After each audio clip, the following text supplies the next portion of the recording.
This will be short, and I will include it amongst the Peniel studies. Coffee, out enjoying the nice weather.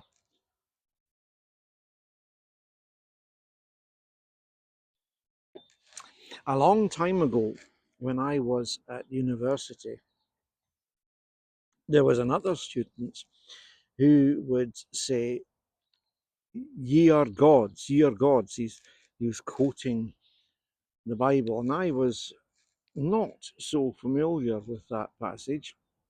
I'd read the whole Bible, but I couldn't remember that. And he quoted that out of context. And you should always quote things in context and explain what the context is, but he didn't. And I'm not very sure if he actually understood what he was quoting. But it comes from Psalm 82. Now, he quoted the King James, "Ye are gods." So it's slightly different here. It says, I'll read the whole psalm.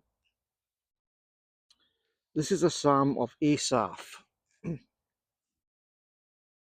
God presides in the great assembly.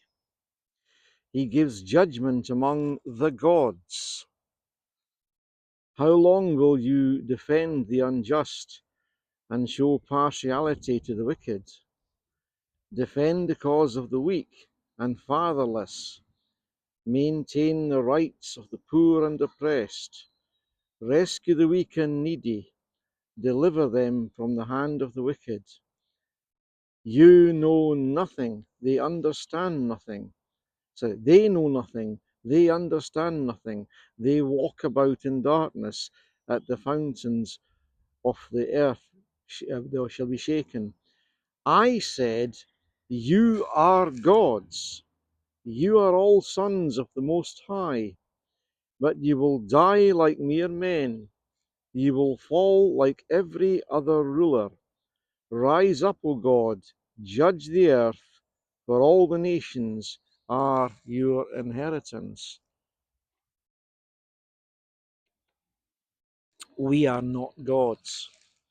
But what this psalm is saying is that God has raised up rulers, and he says, that's what he says, ye are gods. I said you are gods, you are all the sons of the Most High, but you will die like mere men. You will fall like every other ruler. In other words, he's telling them you are going to fall because you are misjudging the nation. You will be overcome. You're not really gods at all. The reason you think you're gods is because I have appointed you and you have failed to do the task about looking after the poor. It says, you defend the unjust and show partiality to the wicked. Isn't that awful? Partiality to the wicked. And you don't defend the cause of the weak and fatherless. And God had expected them to do just that. And he's telling them, my judgment, because I am God, is going to fall upon you. It says, they know nothing, they understand nothing, they walk about in darkness. All the fountains of the earth are shaken.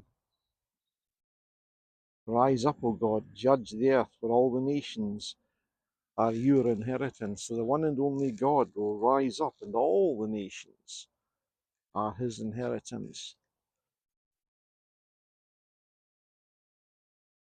And he will judge in favour of the poor and the fatherless. And I would even say the widows, everyone who actually needs his care and his judgment, he will find in favour of them.